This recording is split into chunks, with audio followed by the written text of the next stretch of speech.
All right, everybody. All right.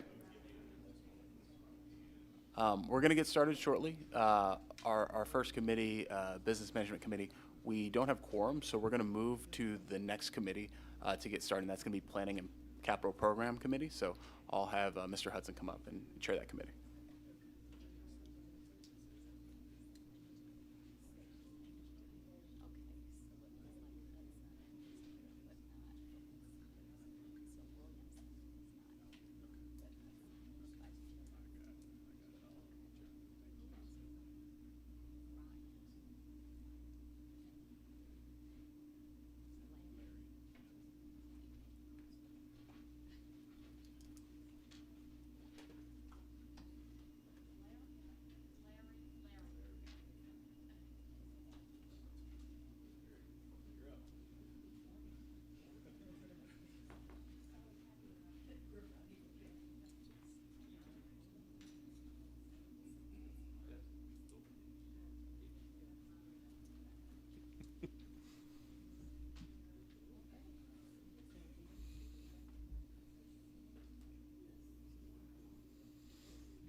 Start over. Good morning. Good morning. It is Thursday, August 27th, 9:44. We're going to call to order the Planning and Capital Programs Committee meeting. We have 4 agenda items this morning. First, we have the approval of the July 23rd, 2026 Planning and Capital Programs Committee meeting minutes. May I have a motion to accept those meetings, please?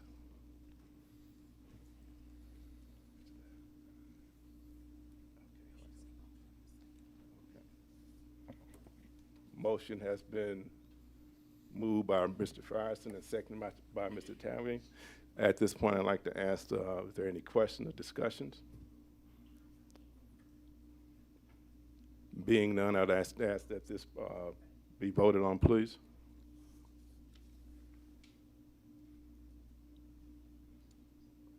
I vote yes, but for some reason I can't vote. Okay, the motion is passed. We'll move on to the second item, resolution authorizing the award of a contract for final design services of the Candler Road RDO Rapid Transit AE 50557. Mr. Larry Prescott, AGM Design Engineering Infrastructure, will bring a report. Good morning, sir. Good morning, everybody. Chair Hudson, GM Hunt, committee members. I came before you a couple months ago to talk about Buford ART. Well, now I'm back for Candler Road ART. So this is a resolution authorizing award for a contract of design services, final design services for Candler ART, RTO Rapid Transit AE 50557. Candler Road is transitioning from the 30% design into final design right now. And so this resolution is to select the final design consultant to bring us through implementation. This consultant will provide the standard services, the project management, public outreach, multiple discipline design roles, as well as design services during construction. This 8-mile corridor replaces Route 15. It runs from Avondale Station to the north down to the GSU Decatur campus in the south. The 48 stations have 23 pair locations distributed throughout the alignment, as you can see through here, that affects multiple jurisdictions in the area. The increased service will have transit signal prioritization, as well as a key stop at the South DeKalb Mall Transit Hub in the future.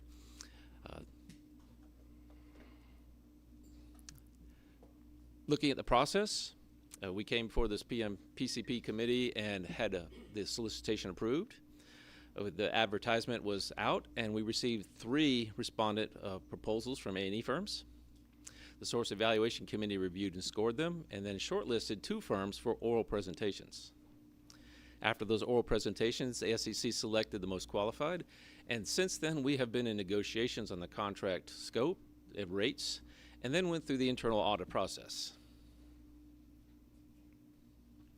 The SEC recommended to the Department of Infrastructure that VHB was the most qualified proponent for this role. You can see here the 8 sub-consultants that fill all the design areas underneath VHB in support. This program will have a 4-year term with a $3.3 million cost, which will be funded through the local capital fund program. With that, the Department of Infrastructure requests that the Planning and Capital Programs Committee recommend to the full board approval of the resolution authorizing a contract for final design services for Candler Road Arterial Rapid Transit ART, AE 50557, to VHB for a contract award of $3,331,607. Thank you. All right, thank you, Mr. Prescott. May I have a motion, please?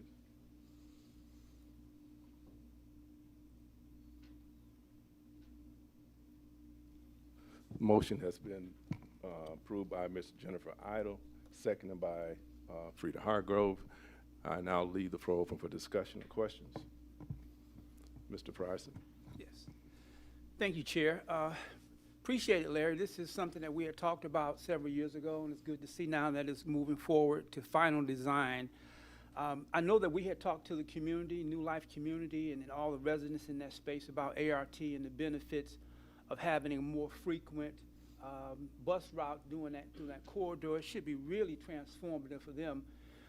Is my understanding are the type of bus stations are going to be a little bit different than what we got? And can you explain what that looks like? Yes, sir. The ART is very similar to BRT without the dedicated lanes. Mm-hmm. So that the shelters will be an enhanced enlarged length shelter with additional amenities attached to it, with the additional bike racks and trash and other, I guess, cleanup areas, a larger platform, so to speak. Okay, yeah. And I think that helps with the appearance of that particular route.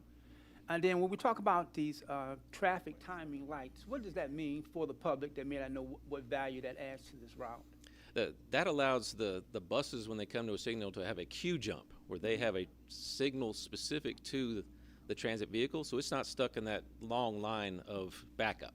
So it's able to jump in and go around the traffic, and it gains that extra few minutes at every intersection. So there's 23 stops, and there's 20, I think, major intersections where we have TSB at. Okay. So that great. has an added up savings time of the normal route that's stuck in the traffic and the signalization. Okay. And then also, this is going to end at Avondale, Yes. but it will end at Georgia Perimeter, where it's GSU Perimeter College okay, campus. Perimeter Yes. College. We'll have So the students will be able to get to and from the Yes, sir. station pretty quickly. yes. I think that's a benefit. Okay. Well, great. Thank you. I appreciate it, and I'm glad to see it moving forward. Us too. Thank you. Mr. Talgay. Thank you, Mr. Prescott. Just one question around finances. So the design is around $3 million. I know we haven't done final design and full estimates, but just overall project, what's like the ballpark that we expect on this one? Ballpark for the final design service for an ART, No, sorry, construction. but the construction. I'm just trying to understand how much design is as a percentage of construction. Oh, okay. Geez, I'm trying to You compare don't this. have to do the math, but I'm just curious how much we think the construction is on this one, just ballpark. I'm getting confused with Buford because Buford is a different model there. So I think this one is.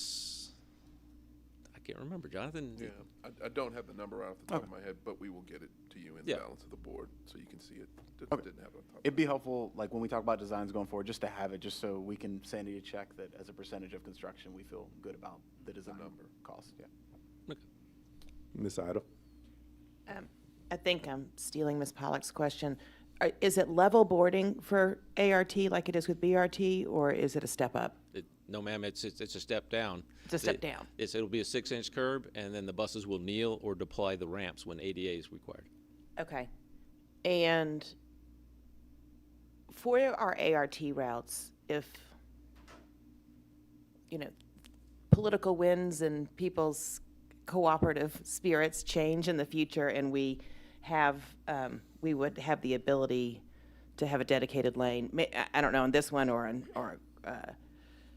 Buford, what is the ability to convert from an ART to a BRT route? First and foremost, it comes to the availability of right-of-way and the impacts to the traffic in the area. So if there are lanes to capture in certain areas, that we can capture a second lane, so to speak, or if we have to expand, it becomes a right-of-way issue of impacts that way. The two biggest things in addition to the right-of-way would be marking of the lane and potentially increased station stops, because there's fewer stops on a BRT route than on an ART route. So those are the biggest conversion items in terms of switching from one mode to the other. Ms. Pollock? Thanks, Larry. I have a couple of questions. First, acknowledging the complexity of this going through multiple jurisdictions, are you anticipating that there will be TSP at all of the lights, or just some of the lights? At the major intersections. Just the major intersections? Yes, just the major intersections, Okay, got yes. it. So there's some But economy of throughout scale, across yes. jurisdictions, you anticipate having it Yes. if there's a major intersection there? Yeah, the TSP we have is major intersections that have traffic backups, that there are areas, intersections that don't have a high backup or need, and the ones we do have, we coordinate with Georgia GDOT, Okay. because we So will we're use the comfortable same that those TSP. lights can Yes. respond? Okay. It's the same system we use at Summerhill and all of our other agency coordinations. Perfect. Oh my gosh, what was my other question? Oh, the first, I'm not sure where we are in terms of the first ART to roll out. Is it Cleveland? It doesn't It's really matter. Cleveland Metro is the first that is Okay. in construction now, soon to break ground. I guess my broad question is sort of how are we distinguishing this as a new modality? Like, we have the rapid for BRT. Is there There's some branding associated. There's for branding ART as associated well? with it. Because the ART isn't a rail-like substitute, like BRT is, so BRT gets aligned, the platforms, we call them stations and not just bus stops. It has a specific branding, the A line, the B line, and so on and so forth. We have branding, but it's still just called ART. We haven't made a special tag for ART yet. And the buses will just look like regular buses? At this Or point, they'll be yes, but wrapped? we have a little bit of time to decide whether Okay. or not we want to pay for wrap buses or not. Yeah, Because yeah, once you okay. wrap it, you can't Yeah. use Oh, that yeah, yeah, bus on our Right, regular sure. route. That was not a push one way or the other, more just curiosity about how we were handling, right? Because The for rollout. me, that in an ideal world, every local bus is ART, right? Like an ART should just be a great local bus. Agreed. Yeah, the stops will have a sign designating the ART designation, like a pylon. Okay, thank you. If there are no more questions, I'll ask the board to vote, please.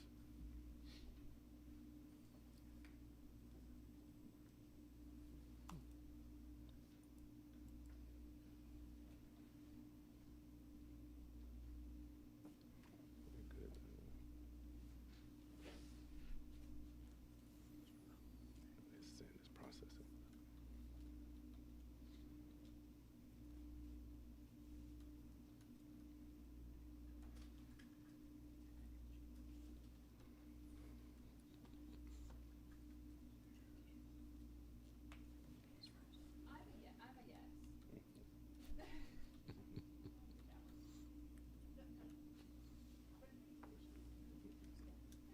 a yes. Everyone's good? Raise a hand. Resolution passes. Thank you, Mr. Prescott. Thank you. We'll move on to agenda item number 3, resolution to adopt the 2027 Service Standard Report. Mr. Ryan Van Sickle, Director of Technical Services and Service Planning. Good morning, Vice Chair Hudson, Mr. Hunt, members of the board. Nice to see you this morning. I'm Ryan Van Sickle, Director of Technical Services and Service Planning, and happy to be here this morning with a resolution to adopt the FY 2027 MARTA Service Standards Report. Each year, we conduct an annual review of MARTA service standards and make updates to reflect service changes and so on through the year. Certainly plenty of that in FY 2026, and come back to you to present those changes and request your approval of the updated report. So in this presentation, I'll talk a little bit about what the service standards report is, the key contents within it, and then summarize the changes that were made for this year. The MARTA Service Standards Report really achieves three key goals. The first is it outlines and details the criteria and the processes that we use to evaluate our transit service, and also how we plan changes to the transit system.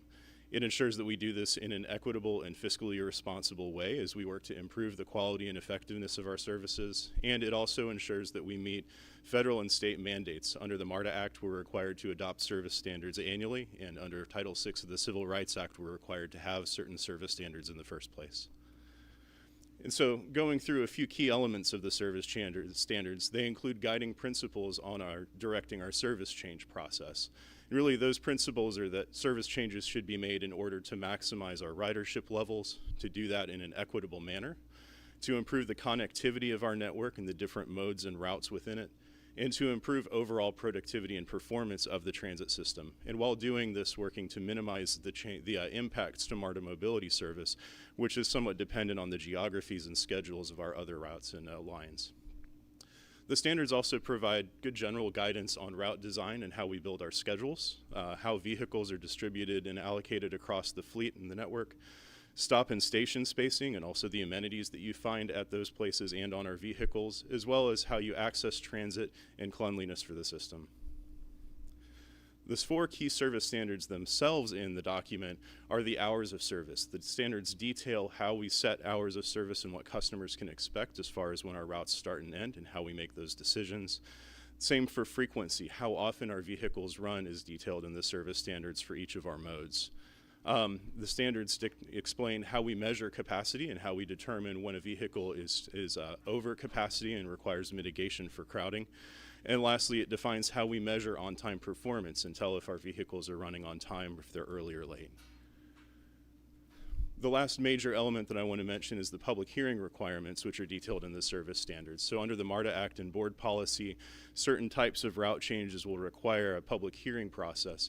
So that includes the implementation of any new service, discontinuing any service under a non-emergency basis, significant geographic changes to routes, anything more than 1.5 directional miles requires a public hearing, or any schedule change that increases or decreases the number of daily trips by 25% or greater.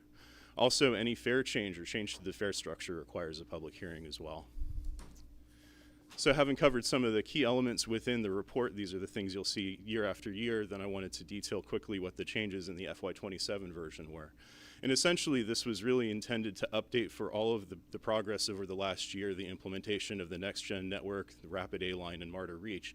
So the first thing we did was go through the document to update the terminology throughout, and also make some adjustments to service classifications within our bus routes just to reflect the way the next-gen network is designed. Graphics throughout the document were also updated to reflect those changes, and also the actual evaluation methods were updated as well so that they aligned with NextGen, the launch of MARTA Reach and MARTA Rapid, the A-Line, and also capacity, particularly for the CQ400 heavy rail fleet that's incoming. Lastly, that also meant that we removed language in sections that were no longer relevant as a result of all of those service changes over the last year. So with that brief summary, I'd like to respectfully request that the Planning and Capital Programs Committee recommend to the board approval of the FY 2027 Service Standards Report. Thank you, and happy to take questions. Thank you, Mr. Vincenzo. May I have a motion to approve the resolution?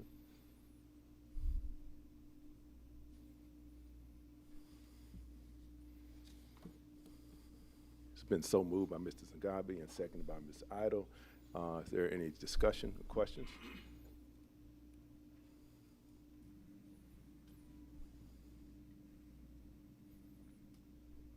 Yes.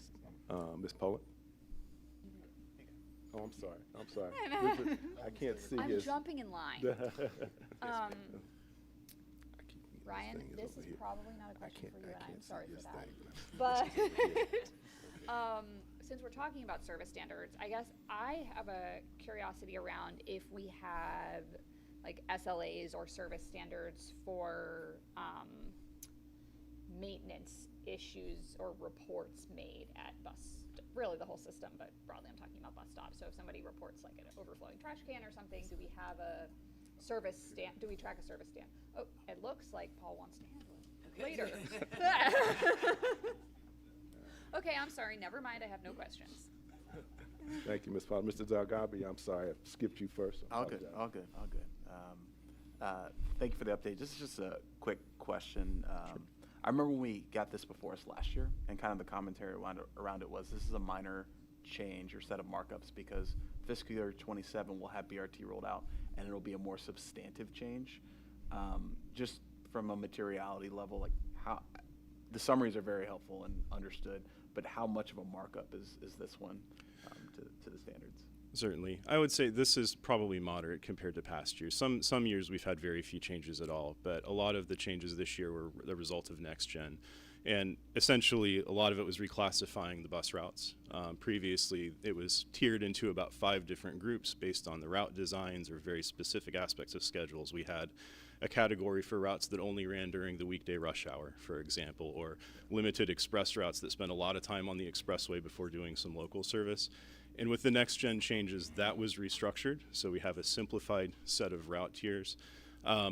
In the actual language, it's not that substantial a markup, but it does carry through to the actual evaluations. For things like the MARTA Rapid, that's worked within the bus route classifications as well.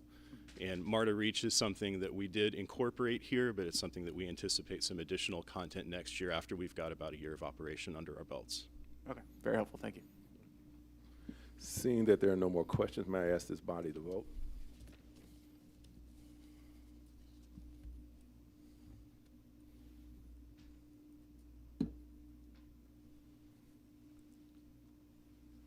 The resolution is passed. Thank you so much for your report, sir. All right, thank you. Our 4th agenda item, briefing, Better Breeze Update, Navin Ganville, AGM, Customer Experience and Strategy. Mr. Ganville. Good morning, Vice Chair Hudson, Mr. Hunt, and other members of the board. My name is Nevin Grinnell. I'm the AGM of Customer Experience and Strategy, and I will be briefing you on the Better Breeze, the status of Better Breeze. Last time I was here, or stood before you, I was part of the World Cup team, and we had a lot of good news behind the Better Breeze fare collection system. We still have a lot of good news behind that, but there's still a lot of work to be done to bring this to fruition. So I'm going to provide kind of our vision of what we intended to do, where we are, and then the next steps in going forward. Where we are, again, the scope was a full replacement of our MARTA's fare collection system. The old system had reached end of life, and I've said this before, but we are the only ones in the country that are replacing the front end and the back end simultaneously. So that means the equipment plus all of the connectivity and what kind of works on behind the scenes. So if it was a situation of just replacing our equipment, then we can work on the back end and then change out the equipment as we move forward, or the opposite. Again, we're doing both of these simultaneously and coordinating and working through this effortlessly. In addition, we wanted to replace our app and our website. We also wanted to launch, and I'll talk about this towards the end, a retail distribution network. And then all of this whole system realignment involves our regional partners as well. Customers live, work, and play outside of the Atlanta metro area, and we want to make sure that they can experience that system and service collectively. From accomplishments, again, we talked about World Cup and deployment and delivery. 76% of the entrances were complete. 99% of our TVMs were deployed. We launched our app and our website, and then the payment options, which I'll talk about, we deployed those. And then our next steps intend to complete our fare gates, and then also the deployment of our fare boxes, streetcar, BRT, and retail. And then once we have our complete system laid out, then we'll be able to do full system testing and move forward. So a little bit about kind of our payment system. And again, this just talks about to date. So we launched March 28th.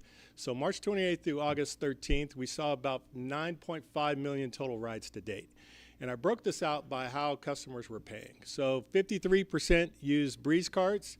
And I'll skip over to the Breeze tickets, 4% used tickets. Those were the traditional ways that our customers purchased and rode our system.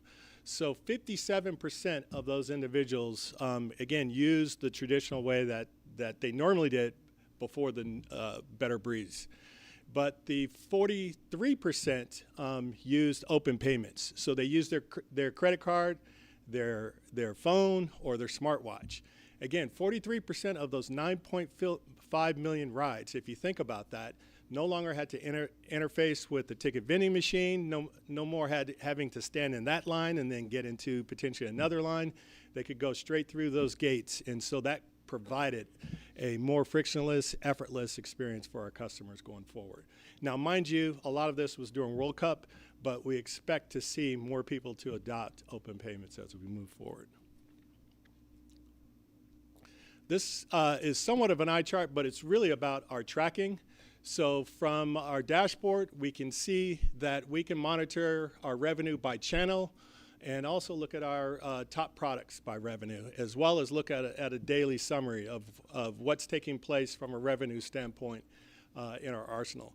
This is Init's view, so they look at all of the cards that go through this transaction. We want to make sure that we're also aligning with revenue. Total revenue that we tracked through Init was about $26 million. But again, we'll make sure that it aligns because this, again, tracks all cards. So again, from an Init standpoint, if we provide cards for marketing or gratis, those get tracked through this system. But again, we'll make sure that we're looking at revenue, what goes through our fare box, what goes through our TVMs and gates moving forward. From a technology standpoint, we've developed a 360-degree ecosystem for our customers. First is providing that self-service. Customers, we want to make sure that we're in the background and customers can navigate through the system effortlessly. So we have that self-service opportunity through our websites and our app. Also the payment access that we've talked about. And then from our standpoint, being able to monitor and manage the system. Taking a look at any issues behind the scenes. And matter of fact, we can monitor our system, and in most cases, if something is down, we can see that before it comes to us from our station agents. From a fare equipment installation, and I'll walk through these. Fare gates, we're about 76 complete. Actually, we gained 3 more stations, so I had complete at 69. So we're at 72. We just installed Lindbergh. We have some remaining, but our estimated completion is October. Our TVMs, we're at 98% complete. Again, we added another ticket vending machine, so we're at 90 now. So we continue to, even on a rainy day like today, we continue to move these things forward. And then also vehicle installation. For our cash fare boxes, our cash fare box installations will begin October 2026. Again, we are, when we start putting on installing the fare boxes, we'll also remove the old validators. So I don't know if you all have realized we've already launched the new validators. We kept the old validators, but we'll be removing those as we replace also the fare box. And then the streetcar and Rapid A line will be completed in November of 2026. Both of those items have ticket vending machines as well as validators at those stations. Some of the upcoming opportunities are mobile fare inspection and payments. So for MPD, that will give them the ability to check to ensure that people are paying their fares. We'll also have, as I mentioned, the new fare boxes on vehicles. And then we have our emergency mag locks, what we call mag locks at our stations. Not sure if you realize some of our entrances, especially those emergency gates, either remain open or people use those to pass through. And we just want to make sure that we're mitigating any fare evasion, so we'll have the magnetic locks installed on that. And then lastly, the retail sales distribution. This is a picture of what I call a Christmas tree, but at any retailer, they'll have gift cards. And in those gift cards, we plan to launch the new Breeze the new Breeze card at retailers. And so what that means is for those folks that don't have access to a station or don't normally ride rail or ride through a station and usually take bus, they have the opportunity to purchase a card at retail, but also they have the opportunity to reload at retail. So they can give cash to the person on the other side of the register, and they will add value to their retail cards. So no more having to go to a station to get a card, to add value and move forward. From contract financials, the base contract was $194 million. Options 2 through 4, which we exercise, is $413,000. We decided to remove the scope for option 1, and then our O&M option for 10 years out averages for the first 5 years about $12 million, and for the second set of 5 years about $13 million, for a total contract value of $320,424,544.56. To date, or through the last fiscal, we invoiced 49% of this total value. Now, some of the items that we are looking at, and again, this may change as we learn more and see some of the opportunities, as well as engage with some of the other agencies, but we wanted to put forth some of the items that potentially maybe change or under consideration. So the first one was the tempered Fairgate glass with the 3M safety film. Just to take a little step back on this, our original deployment involved 2 1/4-inch glass panels at the gates, and it had a film in between that particular gate that gave kind of that etching look. So if you've seen that particular gate, those are 2 1/4-inch glass that were sandwiched together. Because of breakage and some of the things that we've seen, we moved towards a 1/2-inch glass. The 1/2-inch glass has proven to be a lot more durable. However, if it does break, currently it would just break and crumbles. And from a safety standpoint, we're looking at making sure that we have that 3M safety film so that if there is breakage, it just kind of peels over and mitigates any safety issues. Additional Breeze and reduced fare cards. Again, just based on the demand and based on our conversion, we needed to make sure that we had enough in supply moving forward. The third was our multi-rider pass, which I call the family pass. And this is providing individuals with the opportunity to tap. And if they have family members, they can have the ability to tap again and allow their family to pass through. So we're looking at a multi-pass opportunity to move that forward. Parking vendor integration costs, Fairgate and TVM labeling with Braille. We do have our labels on there. I think the Braille was an oversight as we authored that, so we want to make sure that we're enhancing that for that community. And then Breeze mobile enhancements. We continue to look at the UX, or the user experience, and seeing where we can make those differences and upgrade that as we continue to move forward. So again, these may change. We may add some more over time. We'll stand in front of the board to talk to those, but these are the items that we have in our plan moving forward. From a customer, this is a pretty busy chart, but I think if you look at the left side and the right side, this system is designed for all of our customers. We've gone through to really pressure test to make sure that we're engaging all of our customers as well as all of our customers in the region. The middle are some of the verbatims, and I think the takeaway from all of these verbatims is easy for them to ride. And so what the rider feels is less friction, more control, more choice, and better connectivity. And I think they also feel more safety, because if they don't have to spend that dwell time at a ticket vending machine, they can easily walk through. They don't have to figure out tickets. It makes it a lot easier, a lot safer for them to ride. And our project roadmap, looks like we have a lot more in the front than the back, but just wanted to make sure that we talk through those individual items going forward. We started this process in December of 2024, But again, from the World Cup standpoint, we're looking at completing our vehicles, the streetcar rapid A line, and then the system completion testing. So we cannot start testing until we deploy the full system.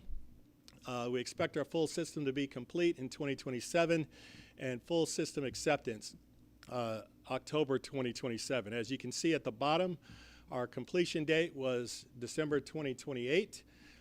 So we do have a little bit of buffer, but again, we wanted to make sure that we're delivering this hopefully ahead of time, but also providing that buffer to address any issues or opportunities that we identify going forward. So with that, I will answer any questions. Thank you, Mr. Grinnell. Ms. Idle? Yeah, so I'll just say, this is all fantastic. I mean, this has just been such a game changer to get this implemented. And, you know, one thing I've noticed in the last couple of weeks is all the buses on my route on 7 have it now, and that makes the loading so much faster that people can just tap in. The number one thing I'm hearing from people is the family pass of when people have kids who they have to pay for, or a family that's getting on to go to the airport or go to a game or something. So I'm looking forward to you bringing that to us in the future, so that, you know, I just think particularly for those large events, that'll speed things even more. Yep. Any other questions from this body? Mr. Mr. Zagabi? No, all good, thank you. So I have a few questions, but I'll just start with saying I'll echo what Chair Ide said, just around this is a massive, massive improvement for us. And, you know, for those that follow fare gate changes across the country, they're never smooth activities, and ours wasn't just a gate change, it was a technology change and all of it. And, you know, I know that people can quickly look for the moments that things didn't go exactly as we said, but if you had told me 2 years ago it was going to take us 18 months to change out all of our fare gates and all of our technology, I would have said, okay, that makes sense. And I think we tried to get a lot done very, you know, on an accelerated schedule for a lot of reasons. And, you know, maybe we didn't hit those deadlines, but I think we've delivered this on a reasonable timeline. Just a couple questions. One, when I see, I saw the 26 million in revenue, total revenue since launch. I know that maybe a portion of that is transition, but like, as we sit here today, our run rate revenue collection, does that look better, worse, or the same as, say, a year ago under the old system? Yeah, let me yield to Kevin or Greg. I think it's difficult to tell right now because we've had so many fare gates that were open. And so I think we need to get a month or two more under our belt, since most of them are now closed, or we're collecting fare on most trips, either entering or exiting. So I think it's hard to tell right now. Heard on, it's hard to tell because we have issues, but like, if we just looked at the revenue line, like. Yeah, we've seen the revenue line is still below budget, but. So we still got a ways to go. Yes, sir. System completion. Totally Yes. fine. Two, and this might be a CFO question as well. I don't know. This is kind of a nitpicky one, but as far as medium, so using a Breeze card versus open pay versus virtual card, do we have a preferred method for the agency from a fees standpoint? Like, do we? I'm assuming we probably spend more on fees in open pay because it's more small Yes. transactions, but. Yeah, open payment is second most costly. Mobile app is the most costly from a transaction fee standpoint. The least costly is card present, so using a TVM and updating your Breeze card is Now I have cheaper. to ask the follow-up question. What makes the app more costly? That's surprising, because I would assume often people are loading, so it's like one transaction with a fee. But is it just the structure of the app? Or? It's just the structure of the app, and you know, we're utilizing the processor that already ties in within it. Yeah. And it's certainly something that we'd like to look at moving forward to try and reduce the cost of that.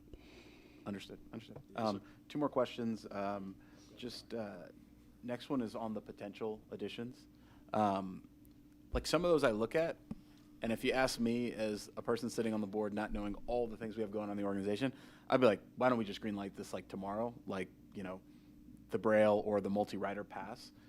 You know, just any color on why some of the smaller ones we're not just moving on, and I'm sure there's a lot of considerations, but. You could put that one on me, members of GABE. We need to, before we come to the board, some of them are below the threshold and within the GM's contingency. You all won't see them other than in a briefing. That's But some, like the first couple, will definitely come to the board. And we want to make sure that our costing on that with us and the contractor is completely locked down before we walk in. Okay, understood. Then the only thing I'd say there is, I look at items on this list, and they're, you know, we spent a lot for this system, and I would love to see us get the full value of it. And some of those really help with the rider experience. But I understand we're still in rollout, and my job is to ask for more, and your job is to say, slow down. And then just the last question I had is, so if I was managing this project, I would look at fare gate completion as a percentage.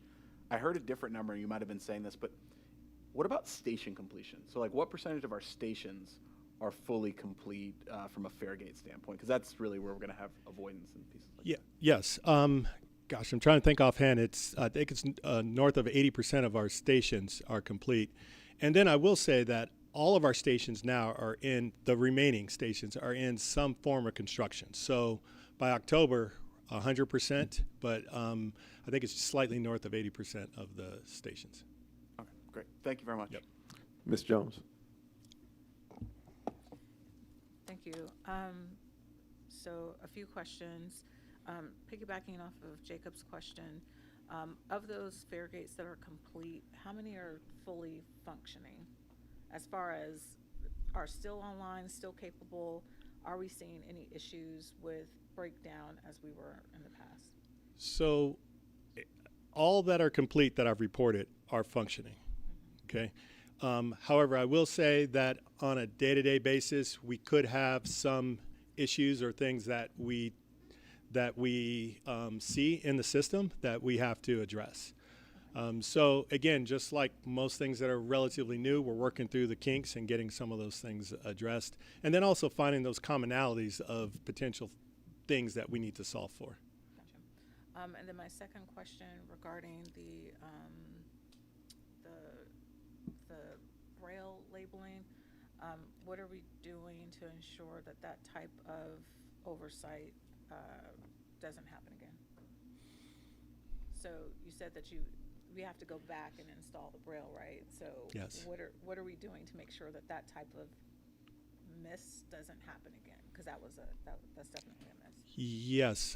Well, I didn't author the RFP, but I just think that we need to make sure that we take a look at what we're authoring and making sure that we're bringing a full team and full scope together to review those things. And again, that's my review. Qualitative opinion. Yeah. An additional review in the scoping from a QA standpoint is what will be done. Thank you. And on your prior question, certainly, I mean, everybody thinks it's a tap and go, but this is a system much like many of our systems here. So we'll have a new fare gate array that, not damaged, not anybody doing anything, but you could have a gate go down or something. We do have a O&M contract with the contractor in it. So they do have sort of forces that are deployed to get those back up and running. The good thing is the downtime, when they do have a gate that breaks for some reason or there's some code issue, is much smaller than what it used to be in their old system. Okay, and so just quick question, because of the upgrade in technology, when a the gate goes down, is there some sort of notification that's provided, or is this still like a physical? So many times there's an alert on many of the activities. Again, they'll see it in the back end. So we have that transparency as well as Enid has that transparency to see many of those things. So we can put the maintenance in action before we hear about it from our station agents or the field. Gotcha. And then my last question was around the payment type. I'm sorry, I can't. My last question was around the payment type, the wristband. Is that an actual wristband, or do you mean the smartwatch? So that particular one was just for the Peachtree Road Race that Gotcha. we had issued. So anything regarding a smartwatch or smartphone is in the open payments section. Okay, thank you. Ms. Hardage? So my question's around the fare gate. So the $2 million, that's a potential contract change. Is that to go back and redo the fair gates? Or what is the $2 million for? So the Go ahead. So the $2 million is installation of the new glass. So the half-inch glass instead of the quarter-inch glass, and the $2 million was the film to put on the half-inch glass so that if a fair gate happened to be broken, it wouldn't crumble into a lot of glass chips, so to speak, and so it would be kind of just the layer would enable it just to fold over, and it's a safety procedure that we're looking Sure. at. And I know you talked about that, because have we already decided that we're changing from the quarter-inch to the half-inch? I know things were breaking. Yes. Yes. So Yes. have we already absorbed that cost somewhere, and that's already absorbed and done? No, we will be coming back for the net difference. So that's not on here? That is on here. Oh, okay. All right. Thank you. Mr. Farson. Yeah, thank you. Thank you, Nevin. A couple of questions. One has to do with the new cash fare box on the vehicles. You mentioned that have we started to make that implementation, or we're planning to do that this is on the bus routes, is that right? This is on the rolling stock, yes, On the bus. stock, okay. Yeah. So when are we planning to, you may have mentioned, when are we planning to start the replacement of the old boxes? So they've just started in the sense that they've tested what it takes to do that and the timing. We've started the planning process. So it'd probably be another couple of weeks to actually physically start on those. Okay. But again, our delivery date is October, through October. All right, and so when it's all said and done, everything will go away and we'll just have this one box I see pictured here? That's what will be on the From bus? a fare Okay. box. So Sure. on the bus, you'll have the new orange validator, All right, and then you'll have that fare box. okay, so this fare box is for cash collection, Yes, all right, and the validator is for the Breeze card? yes. Okay, so they're two different. Breeze card, open payments, all the other. All right, Thanks. okay, Yep. great, thank you. All right, sounds good, all right, thank you. Ms. Pollock. Thank you. I agree. I'm thrilled to see this roll out. It was, I misplaced my board card and I used my open payment today and it was great, other than that I misplaced my Breeze card. I have a couple, so on the MARTA vehicle installation on the rolling stock, so just making sure I understand, this means that 97% of the current rolling stock has that validator. Yes. That y'all were just talking about. Yes. Okay. So is there, what should I assume if I am riding the bus and I'm getting waved through at this point? So, well, a couple things. Let me take a step back. The 97%, so the remaining 3% are those we've identified are those buses that are probably out of commission. So we're trying to track those down wherever those exist. If you're getting waved through, there may be a technological issue either with a modem or some type of connectivity. At that point, we understand that there is an issue, so we should be aware of that, and so we should be able to rectify that relatively quickly. Okay. That is helpful, thank you. And then on the Fairgate side, when we reach 100% and we also have that magnetic piece that you were talking about on the exit gates, is there also an intent to kind of couple that with an increased presence in the stations as we make a culture change towards always paying for our ride? So, Yeah, if I may, we've already implemented and started increased presence in our station to make that culture change as the Fairgates arrays have been deployed. So 100% yes on that one. And also on another anecdote on the MARTA fleet and the MARTA rolling stock installation, that we're showing ours, but we also had to do all the rolling stock for Cobb Link as well as Gwinnett Transit and all of the other entities that interface. We're the backbone for the payment system for the entire region. So there's other installations that we're doing that we don't even show here. And are those, just so I know, are those complete on the other rolling stock? yes. Yes. Wow, okay. We finished them first. Well, aren't they lucky? And I will say I have noticed some increased presence in the station. When I have seen fare evasion, there has been kind of an outward, hey, you have to tap, but I just didn't know if we had a program around it as well. Okay, thank you. The other thing I'll add is once we complete our system, then we'll also be able to deploy the mobile units that MPD will be able to have it. Okay. And again, we wanted to make sure that our system was fully aligned Yeah, thanks before for we the launched reminder. it. That's helpful. Thank you for your report, Mr. Melvin. Are there any other matters for this body this morning? Seeing none, I will call the Planning and Capital Programs Committee meeting to adjournment.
We'll get started in just a couple minutes.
right, good morning. I'm gonna call the Operations and Safety Committee meeting to order.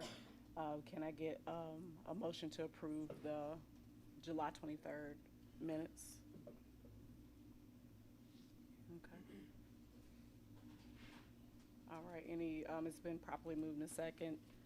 Any discussion or corrections for the minutes? If not, let's go ahead and vote.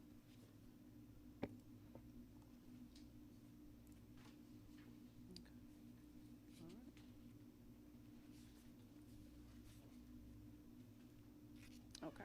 All right, the minutes have been adopted. Our first matter of the morning is going to be resolution authorizing the award of contract for facility-wide janitorial services. Is this, yeah. IFB B50809 by Mr. Daniel Heck, Deputy Chief of Maintenance and Rehabilitation. Good morning, Vice Chair Bolton Harris, Mr. Hunt, and members of the board. As stated, this is a resolution authorizing the award of IFB 50809 for authority-wide janitorial services. I am Daniel Heck, Deputy Chief of Maintenance and Rehabilitation. A quick overview, I'll discuss the objectives, the scope overview, site overview, the award analysis, and finally conclude with the recommendation.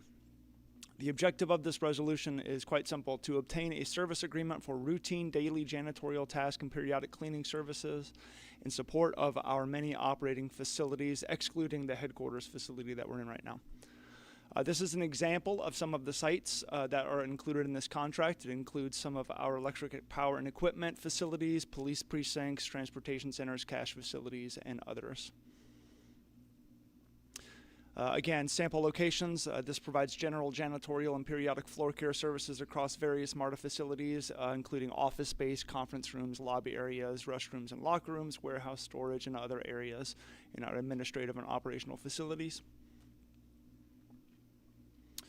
This was a bid. We received 14 bids by the deadline. This is a 5-year contract term with a total award of $2,546,266.30. And this is going to be awarded to 2 different vendors. Vendor 1 is assigned to our north-south lines, roughly in alignment with our rail line, and that has 25 different operating facility sites.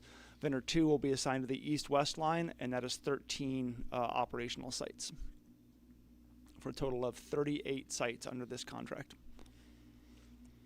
The Department of Maintenance and Rehabilitation requests that the Operations and Safety Committee recommend to the full board the approval of Resolution IFB 50809, Authority-Wide Janitorial Services, to A. Action Facility Services and Finesse & Company American Facility Services for a cumulative award amount of $2,546,266.30.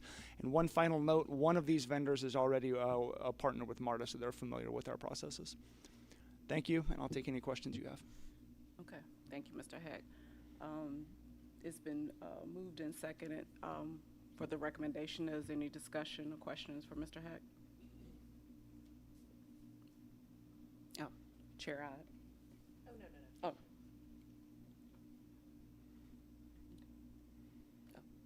Oh. Okay. All right. If we don't have any questions or discussions, we can call for a vote.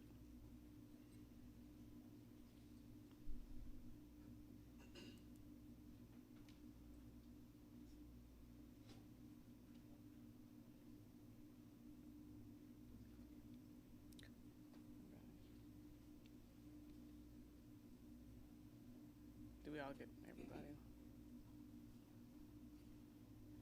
Okay, all right, motion passes, thank you.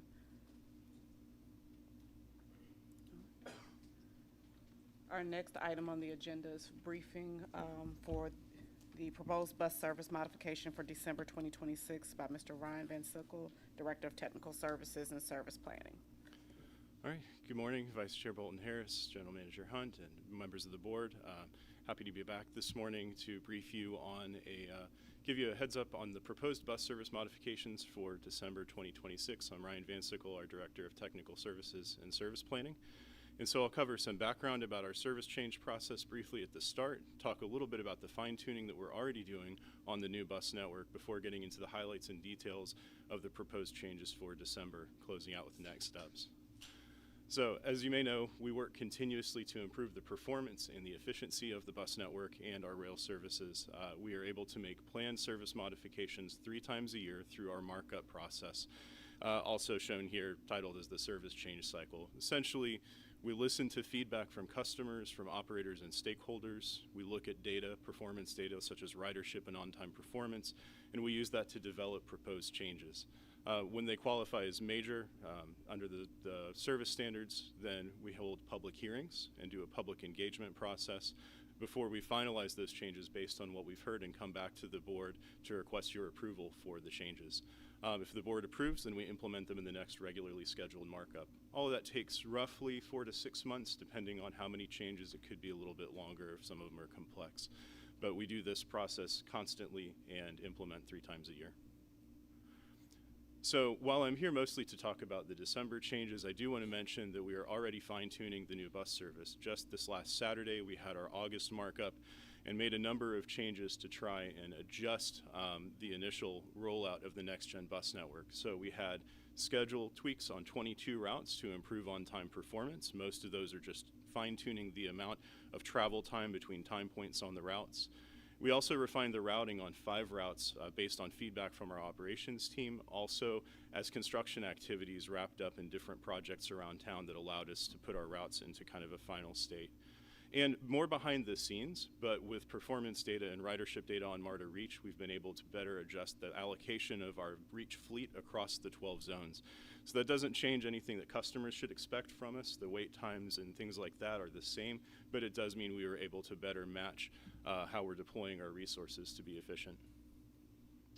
For December, we're proposing to adjust routing in downtown Decatur to address feedback we've received from residents and the city regarding the volume of buses traveling through downtown streets. We're also proposing to slightly expand Reach Zone 301. We'll also be continuing to monitor the performance of the schedules based on the changes that were just put in to identify other adjustments to schedules to improve on-time performance for December. We do think that these changes may create a slight increase in operating cost in our operating resources, but it is budgeted for as part of the fiscal year 27 budget. We knew that we would want to make these kinds of adjustments, and so it is within those contingencies.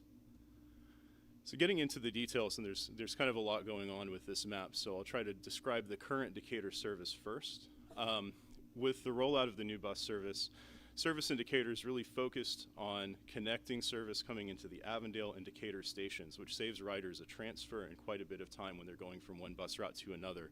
Previously, they were disconnected. Different batches of routes would terminate at Avondale or Decatur, requiring people going from one to the other to hop off of a bus, wait for a train, catch the train one stop for about a 45-second ride, and then go upstairs to wait for yet another bus. So this design really saves time.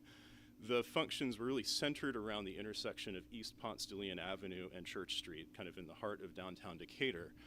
To go route by route, in the current service, Route 15 runs a streamlined service directly up and down Church Street, trying to make a quick and fast connection through town. It starts at South DeKalb near the Georgia State Perimeter College campus and eventually travels up to here through Emory to Lindbergh Center. So it's going through Decatur and as quick a route as possible there. Route 17 runs down Claremont, also coming in from Lenox, splits for a few blocks in downtown Decatur to make sure that the turns work before traveling on East Ponce de Leon and Commerce as it loops to Avondale and back. Routes 114 and 120 currently terminate at the Decatur station, traveling primarily east-west on Ponce de Leon Avenue to get there.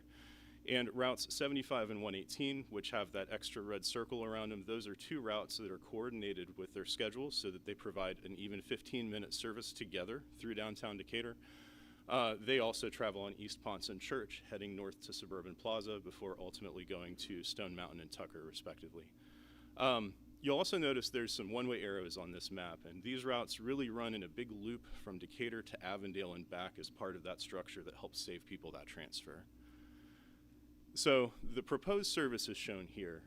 Based on feedback that we received from the city of Decatur and also from a number of Decatur residents, there were concerns about how many buses were traveling through the core of downtown Decatur on East Ponce and Church Street. We heard things related to the volume of the buses, the sound, pedestrian crossings and bus operations through a very busy intersection, And so we have been working with Decatur City staff and leadership to come up with an adjusted routing plan that addresses those concerns.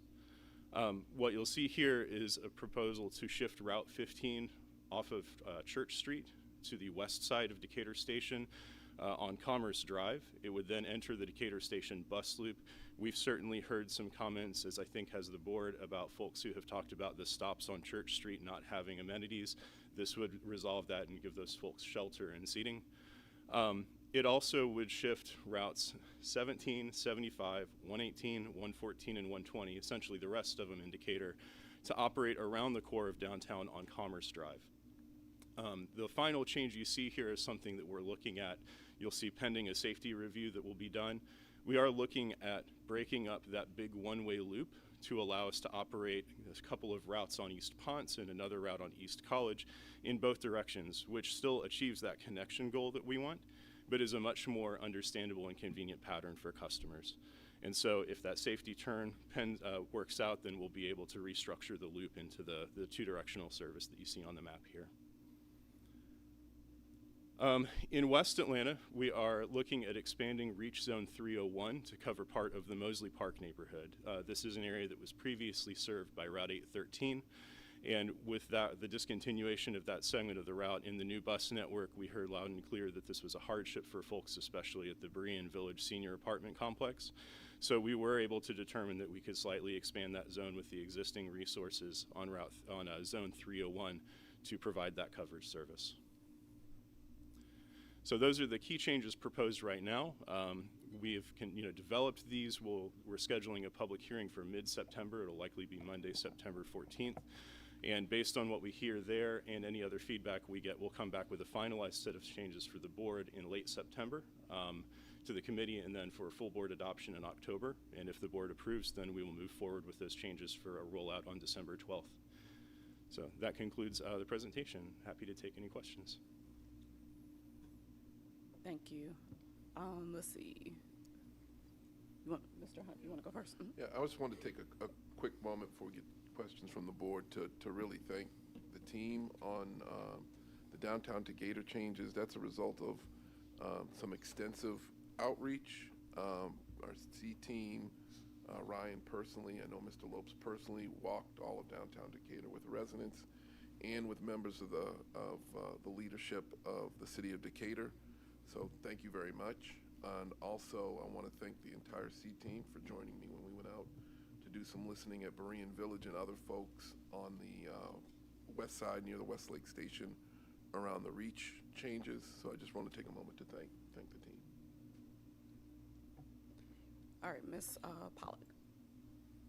Thanks, Ryan. First of all, I think you did an amazing job walking us through these changes, and it's complicated, so thank you for that. And then more broadly, I know this has been a contentious discussion, and I really, really appreciate all of the time that you and your team have put into trying to work it out, and I think providing a really thoughtful solution.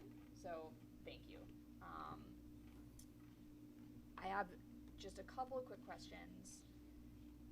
Is there a difference in the total number of stops in Decatur between current and planned?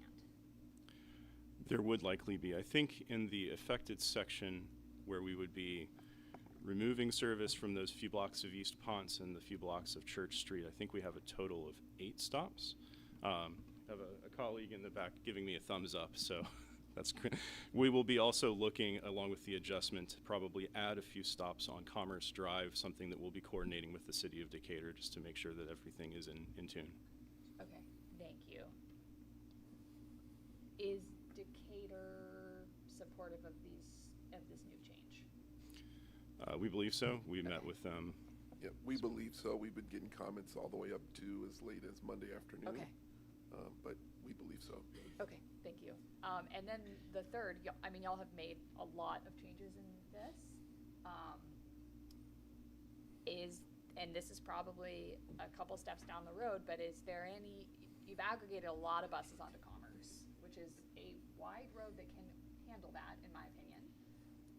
Is there any conversation about putting in some transit supportive amenities, like not a BRT, but just red paint there or something that could really help car mobility given how many buses are running on that route now?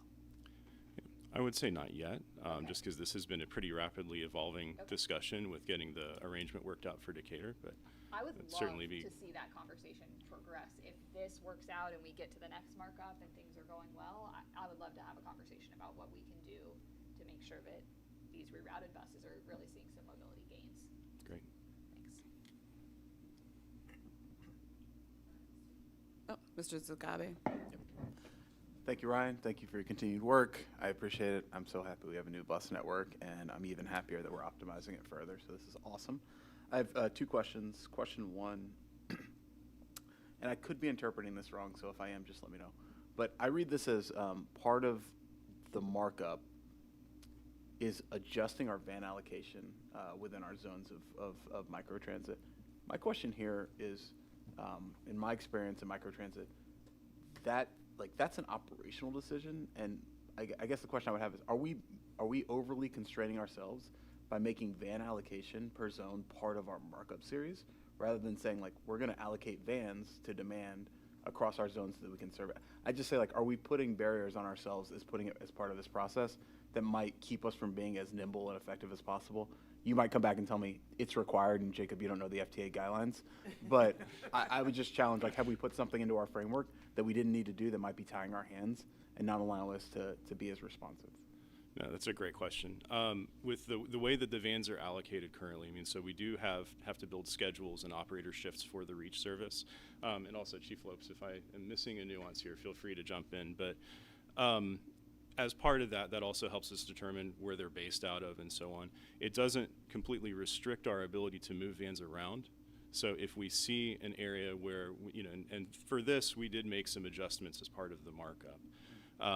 Because when we started, we hadn't actually run the service. That initial rollout was our best estimation of what we thought was needed.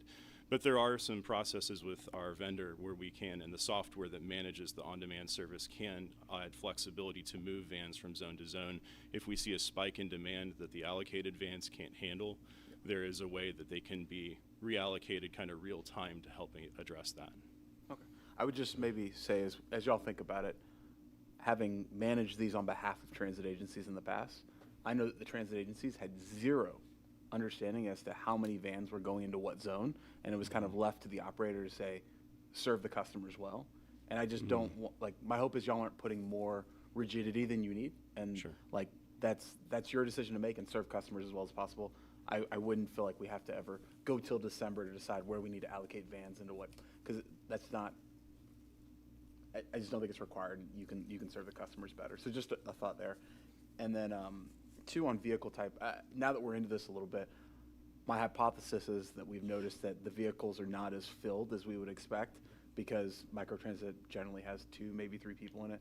And my only question is, like, are we thinking about moving more towards smaller vehicle types, more vans that have 6 seats and are cheaper to operate or lower cost to acquire, all of that? And like, I know we talked about the transit type vehicles, even those are quite large. So any color there? That's a great question, and yeah, we are doing that. We, as part of the mobility purchase, have gone with those types of vans, and we expect that we're going to be leveraging that type of technology in future, given our analysis of our ridership demand. So you're right, we've seen about 2 to 3 riders maximum per trip, and about 1 wheelchair maximum per trip. So we're going to configure the fleet to respond to that. And to your earlier question, Ryan hit it spot on. We have the capacity to move vans in real time on any service day between zones, but we do take the time during signups, markups, to actually reallocate vans when we see that continued need or demand. And it's just a way to basically address our employee needs about, where you're going to report to, where you're going to be out of, and just make life easier for the drivers and the operators. Great. I love all of that, and I think, like, this is a new mode. I'm clearly very excited about it. I think it's going to help Atlanta a lot.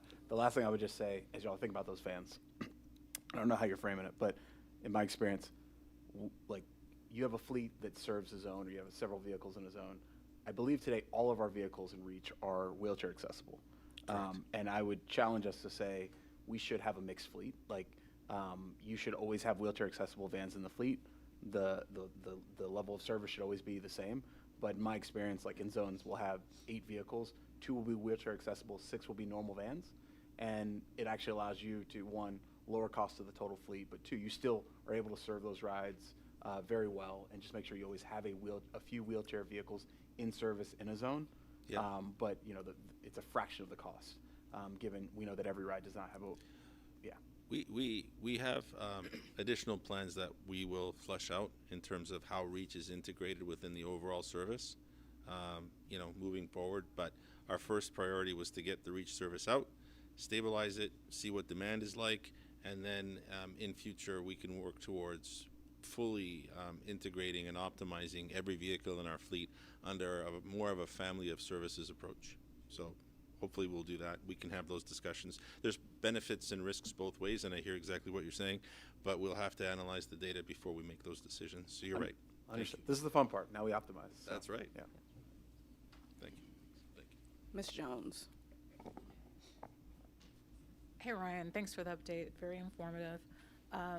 So as you're talking about improving on-time performance, I'll ask if you all can take a look at Route 83 if you haven't already. 83. Because I've heard word this week that they're experiencing 40-minute delays, and not good. So that would be great.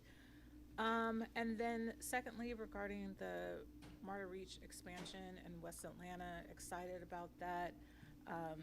And thinking about the comment that Jacob said about not seeing very many people on that service, I do know that I have received feedback quite a bit in this west area that people have attempted to use Reach and they were told to use the fixed bus route service, even though the Reach zone was closer to them to walk than the fixed route bus service.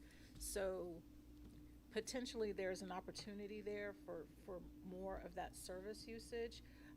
So I don't know what the matrix is in order to make that decision to recommend someone use the fixed route service, but just something to take into consideration as you're thinking about the update to service.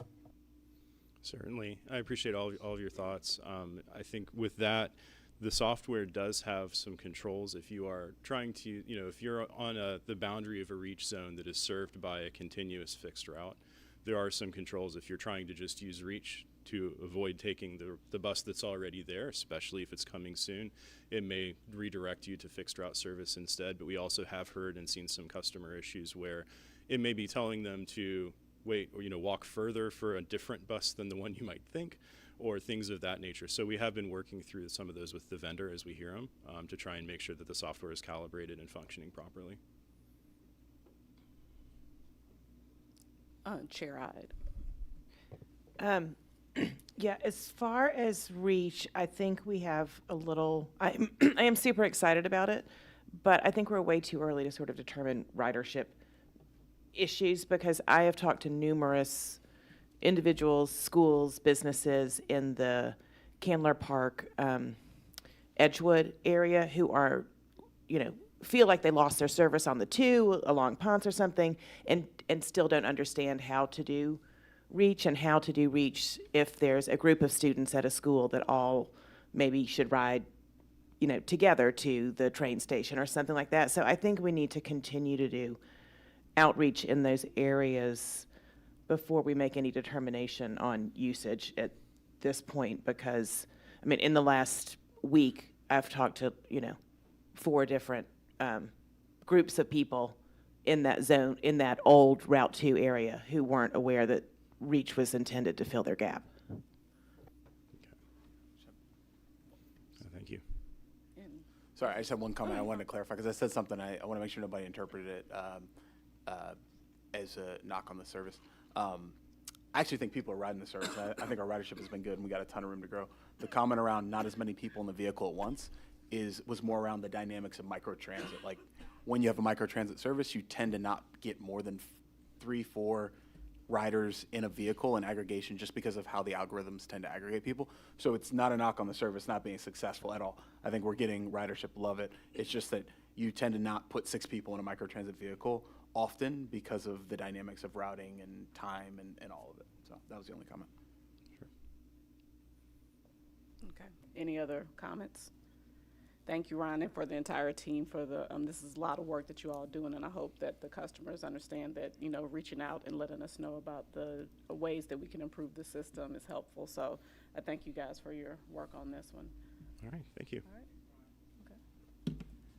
Our next briefing is going to be our Bus and Mobility Key Performance Indicators Quarterly Briefing by Mr. Paul Lopes, Chief of Operations and Urban Planning.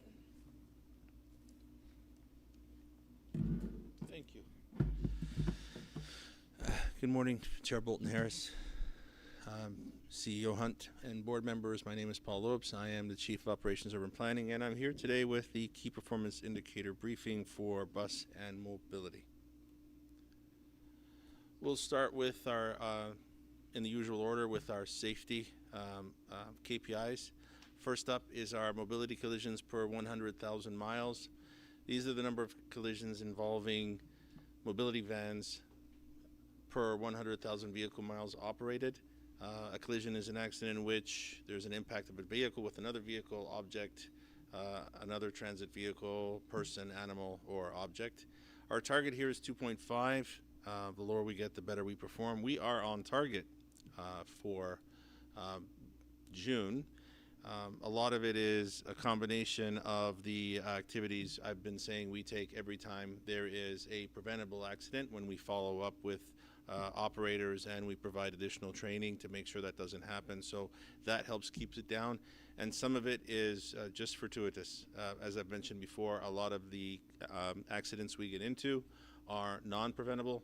They are POVs hitting us, they are people cutting us off, et cetera, et cetera. So, you know, combination of those two factors allowed us to hit target this month, which is a good thing. As well, for bus collisions per 1 million miles, these are the number of National Transportation Database reportable bus collisions. They include an injury requiring transport away from a scene, a fatality, and evacuation for life safety reasons, property damage of $25,000 or more, or towing of a transit or non-transit vehicle. Our target here is 5.94. We are at 5.24. We are below target for the same reasons as mentioned earlier. I would like to also mention that factoring into this is part of our next-gen bus design. The work that Ryan did with safety and others in order to optimize the routes, reduce the number of turns, reduce the number of the complexity of the routes, make them easier to operate, and by extension should have an impact here, and hopefully that is some of what we're seeing, the result of that good work, allowing us to exceed target, and hopefully we'll stay below target as we roll this out. The customer rating for feeling safe from bus accidents and hazards on buses and at bus stops, we have a target of 8. We are at 7.4 for Q4. It is a statistically significant change. We are keeping an eye on this. We are actually now, with Rana's help and the management at bus divisions, we are now bringing back superintendents doing more mystery rides, route supervisors doing more mystery rides. We've implemented 24/7 shifts, I've mentioned that earlier, and that's allowing us to go and spend more time with operators on their route and gauge for ourselves how they're operating the bus. If there's, you know, hard turns, hard stops, that kind of thing, gives us an opportunity to counsel and discuss that with the operator in real time, and hopefully improve this measure going forward so that customers, when they're on the bus, don't feel an issue about unsafe, or don't experience those hard stops, hard turns, etc. That would hopefully improve our measure here.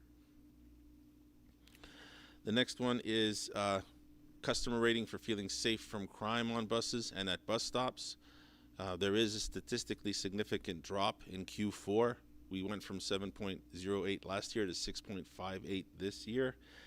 Some of that is just spillover from incidents and accidents and issues happening on the system overall and having an impact here on our KPI.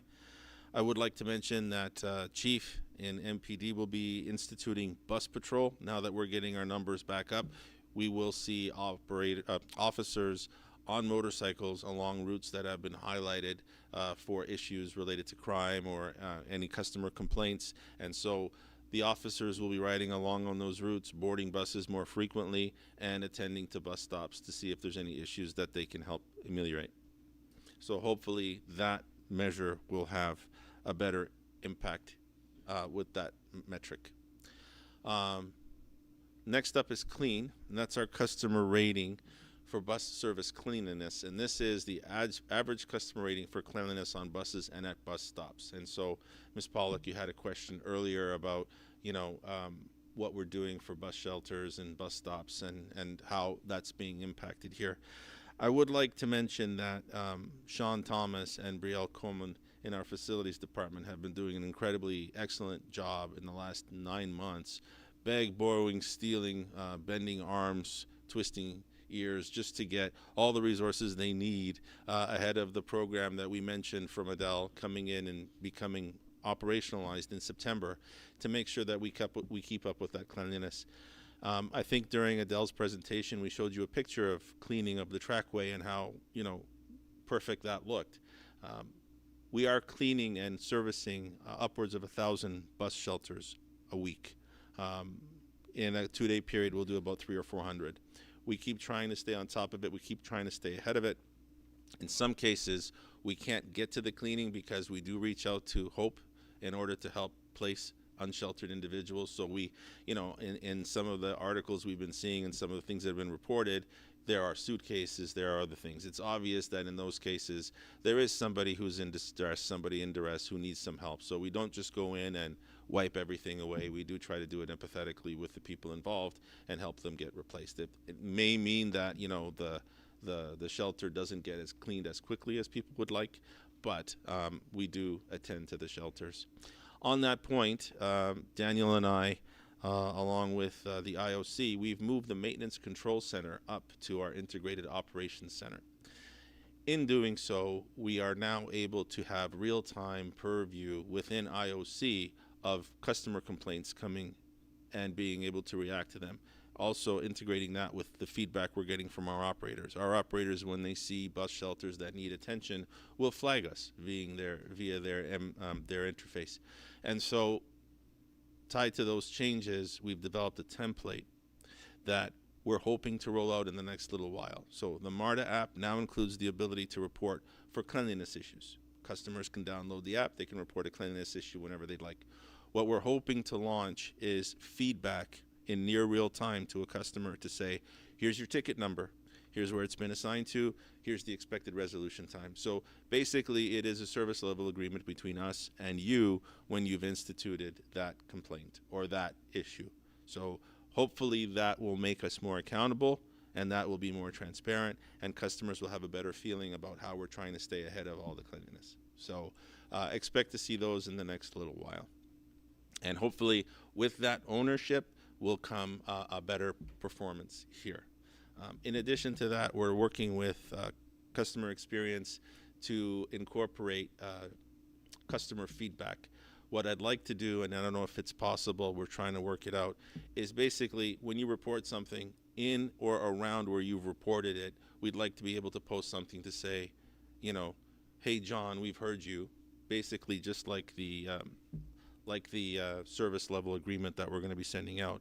But that way it allows people to see our responsiveness, and it hopefully builds more of an ownership with the station. It becomes my station, it becomes my stop, and that's the idea behind it. So hopefully that will have a positive impact. I do want to take a moment before I get into the reliable numbers. There's going to be some difference here, and it's going to be noticeable. I do want to take a moment before I start talking about that to acknowledge all of our frontline staff that deliver 95% of the service every day. And they do so with around 80% on-time performance. It's a huge effort, and I don't want comments I'm going to make about our reliability numbers to diminish those efforts in any way. I want to acknowledge everybody that's already doing that first. A lot of our operators, both in rail and in bus, and a lot of the maintenance people, we're getting up at 2 o'clock in the morning to be here at 3 or 4 to be able to get the service out, or we're working overnight to make sure that the vehicles are ready to go. That said, our bus on-time performance has decreased. It was running at around 80%, 78.6, and it's now down to 72.8%. The graph looks exaggerated because it is. right? So our X scale is basically done to show you the difference. It's a 5-point drop. And the reason behind that 5-point drop on-time performance can be attributed to principally the implementation of the next-gen bus network. We had anticipated this when speaking with our partner agencies, when doing that due diligence and that research. We knew that there was going to be a period of adjustment, and we knew that the on-time performance would be impacted. It's hard to imagine maintaining on-time performance when you're letting your customers come on and you're taking the time to explain to them, as the operators did, no, this isn't that route, no, it's a little different, here's where we're going, right? So it's a balance there. What you're seeing is the impact of that over the first 2 months as customers get accustomed to the new routes, as drivers get accustomed to riding it, as drivers get more comfortable with the routes, and the dwell times and the customer travel patterns begin to materialize. I'm hoping that the 73.5% increase in June will continue to increase once we get over that learning curve, which was reflected here. In addition to that, what Ryan mentioned earlier is we are also keeping track of all of our on-time route performance because what we planned to do and what we implemented were in a different environment. When we were planning, construction was such, traffic was such. When we delivered, there was a change. The city is a living city. Things change all the time. We're going to keep looking at those routes to optimize them. 22 of them for August, probably more for December. That goes hand in hand with the bus mistrip rates. So when we're hearing from customers that, there's a delay in their bus arriving by 20, 30 minutes, that isn't a delay anymore. It is the next gen bus network showing a cancellation. In the old system, when you weren't getting 20-minute headways on a route, yes, you could say it was a delay. But when your scheduled headways 20 minutes, you probably missed a bus or a bus was canceled. There are a number of reasons for this. It's gone up because of next gen, but it's historically been higher than where we want it. And what I've mentioned before is there's a number of factors that go into it, and we will cover them in detail here. So for the fourth quarter, we delivered, of the 629,000 trips, we delivered almost or over 95% of them. 28,900 trips were not delivered in that quarter. And the reason was because primarily mechanical or operator availability. So mechanical or maintenance issues are buses in the shop, engine cutoffs, AC out of order, etc. That was 47%. This is for the quarter. By the end of the quarter, that number's improved. Our maintenance, I thought I had my phone. Sorry. I apologize. By the end of our quarter, the number of buses being held for safety holds, maintenance, etc. has decreased. The changes that Daniel had brought before you about the run-in overnight, having more buses ready for the start of service the next day, those are having a positive impact. Those measures are having a positive impact. Us working with safety in order to clear safety holds a lot sooner is having a positive impact. And so the issue is now still our operator availability. A lot of discussion's been had around our absence rate and our operator availability and how that impacts service. In transportation generally, there's an absence rate of about 3 to 5%. That's across transportation in general. In transit, that's slightly 3 times higher, so it runs between 5 and 15%. You're looking at most transit agencies experiencing that, including our partner agencies. At MARTA, the reality is that our absenteeism rate is between 20 and 25%. We allocate and budget for that by putting a spare board, an extra board of about 20 to 25%, just to cover that. But you can never fully optimize your extra board because your extra board is just fixed reporting times and you're trying to match that in real time to your absenteeism. It doesn't always work 100% of the time. So we are trying to budget for that. We are trying to keep ahead of our attrition. Right now, part of that is also because we have 120 vacancies in our operator pool, our operator workforce. We're trying to run the job fairs. We're trying to keep ahead of that. A lot of customer feedback is, MARTA needs to do a better job just hiring operators. We're trying to go as quickly as we can. We have an annual turnover budgeted for about 700 operators. And so there is a tremendous amount of effort to try to stay ahead of this curve. We're looking at optimizing training and changing how we deliver training in the very near future to be able to bring more operators on in a better rate while still maintaining their qualification and all of their safety requirements. So the operator availability component continues to be something we're focusing on. A lot of it manifests on weekends where our absenteeism rate is higher, and a lot of it happens in the morning where trips are canceled because it's difficult for operators to get to us when there's no transit. Like, they have to get to the divisions when there is no MARTA. So sometimes that just doesn't happen. So we're focusing on a more operationally disciplined approach in the morning to be able to get all of our trips out when we should and reduce the number of missed trips in the morning, which is where a lot of them are occurring, and working with everyone to get them to understand that Next Gen Bus was a direct response to customer demands to have better service on the weekend. And so as an organization, we need to make sure that we're there to deliver that service 7 days a week, not just Monday to Friday. Lastly, our mobility on-time performance, it has slipped to 86.8% from 90. Our target is 90%. We try to achieve higher or better. There were issues with technology that impacted this. So we had the tablets that we were switching, we had the RideCo software that we were introducing, and we had Trapeze unavailability that impacted this. That was necessary pain in order to set ourselves up for a better service moving forward. There were those impacts during those months, but they've now been corrected, and you should expect to see this number hit where it's been traditionally. Tied with the rollout of the new software is a change on how mobility missed trip rates are calculated and how they're tracked. All right, so some of this increase, so our target is 0.5, we're now at 2.05. Some of this is directly attributable to the fact that we had those technology changes in this time period. Some of it is directly related to the manner in which the system now records and tracks missed trip rates. So it's a new methodology implemented because the software has changed. That methodology requires us to report in a different way.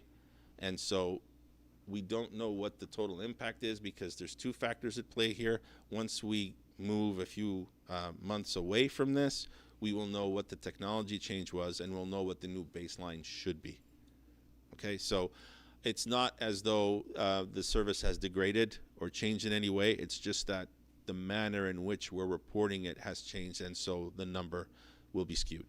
Think of, for example, how we were tracking trips on the heavy rail, right? We knew we had a bias in reporting. We corrected it. We've seen it. We're doing a certain methodology, and Rob will tell you that when we implement the final methodology, there may be some change again. So that's what's happened here with the mobility missed trip rate. Customer ratings for bus service reliability, given everything I've just said, increased. So we're at 6.81 from 6.58. It's not a significant increase, but it didn't decrease as much as we would have thought. And personally, I believe it's, overall, when we aggregate all that data, it looks negative, but a lot of that bad performance was tied to specific dates and specific issues. So overall, when we ask a broader question, it didn't change the KPI that much. And that's it for me, unless you've got any other questions. Thank you very much for the presentation. And Chair Ide, you're first. Yeah, I'll say thank you for all that detailed explanation because I do think it gives context to numbers and graphs that otherwise don't look like where we'd want them to be. And I think on the bus network redesign, like, I get it. I rode the number 7 home from meeting Mr. Hunt earlier this week, and my bus driver, I rang the bell, and she missed the stop. and was incredibly apologetic, but the old signs are still up. They're still getting a hang of it. I was like, it's not a big deal. I can go around the corner to Monroe and hop off there. And so I do ask everybody to continue to be patient with our operators with the bus network redesign, because particularly while we have the old bus stops up to provide the notice that this is no longer a stop, like it's confusing to them to figure out where to stop, where there are a lot of stops in the same area. I do think the most difficult rider position that we put people in is standing on the side of the road waiting for a bus that doesn't come. If you're at a train station, you have some place to sit, you're out of the weather, maybe if you're lucky you have a bathroom. And so I think of continuing to work on that, and it sounds like from the vehicle, maintenance, you have some good strategies in place. And, from our workforce, I just think it's an ongoing discussion of how important it is. I don't know what the solution is to the early morning operators who have to get to work without transit, and that's a tough one for me. Yeah, I think whenever we have a new class, and when I've been before a new class, what I like to say is MARTA was one of the first agencies that took the bold step of coming out with the customer charter and stating to customers that they need to ride with respect. Yeah. And what I like to tell all of our new operators is that respect is always earned.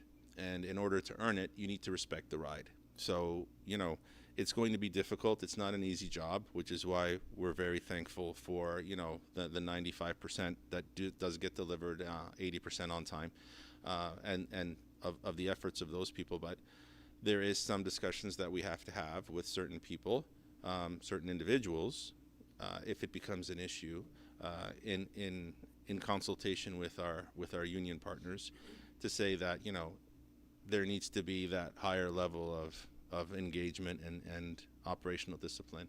This isn't a job that's for everybody. We are hiring, so if you do want to come and you're available in mornings, please. But it is a demanding job, and it's like other service sector jobs. Healthcare has same issues. Food service has the same issues. The hours are demanding, and your level of commitment is high. It is a rewarding function. It pays well. There's a pension. There's benefits. There's job security. A whole bunch of positives.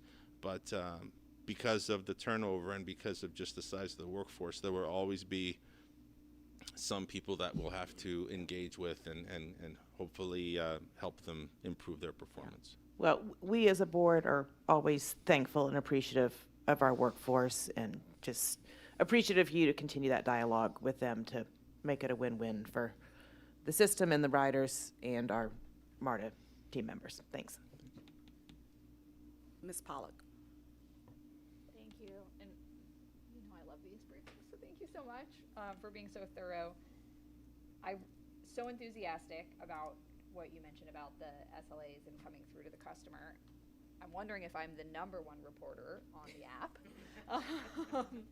But that said, is that where we should be pushing people? That's what I've been doing, but I want to confirm, if customers have issues or our municipalities have issues, is the best thing to do to use the app? It is, and the reason for that is it helps us to coordinate. So we had an issue of a customized bench placed adjacent to one of our stops. Wasn't our bench, wasn't our property, wasn't anything we could do to fix, but that generated, and it's fine, it's totally fine. We fixed it. No, it's okay. We fixed it, but it was actually 9 different requests. And so it'd be a lot more effective and efficient if we were able to get everybody on the app. That way we can track it once, fix it once, and if it comes back, we know what it is, right? So, and it helps us to stay on our toes too, in order to make sure that we're getting to them, right? So I know that I put Daniel on the spot and Brielle, but they are going to ensure that that comes out of the maintenance command center in due course. So we would like to be able to get that feedback to everybody so you could see it. And then that way it helps us too when we get the same request, we know we're already on it. We can just reference the same number. Awesome, thanks. And I will say, I think even while you work on the next stage of it, depending on the type of request, it does seem that people will write back to me like pretty quickly. Can I get details? What is it? So I appreciate that as well. Just getting the response and knowing that somebody is listening and taking care of it. Yep. Absolutely. Mr. Hudson. Thank you. Thank you, Paul, for your report. First of all, I want to acknowledge our operators because they keep the system running. They're our frontline people, so we appreciate them. You mentioned that we need 120 operators. Currently. Question, how is our pay package and our benefits in conjunction to other transits of this size? And then second part of that question is, do we find that we hire operators, they come in, we train them, and then they go to other systems? So on the first part, Yeah. the person Thank you, best Mr. qualified to speak to that is Ms. Dawkins. There you go. Good morning, board. I would say our pay is probably not as competitive as we'd like it to be when you talk about our size nationwide. So, you know, that's an area where we need some growth opportunities. In terms of our workforce, we do have a lot of attrition happening. So we ended calendar 2025 on a high. You know, we had net gains in terms of the number of people we had hired versus who would leave. But third quarter and fourth quarter of FY26, we have been trending in the wrong direction. So we've been hiring quite a few people, but a lot of attrition. And it's hard to get them to stay the current worker, to stay that point in which you have them committed. You know, they understand we have a great pension.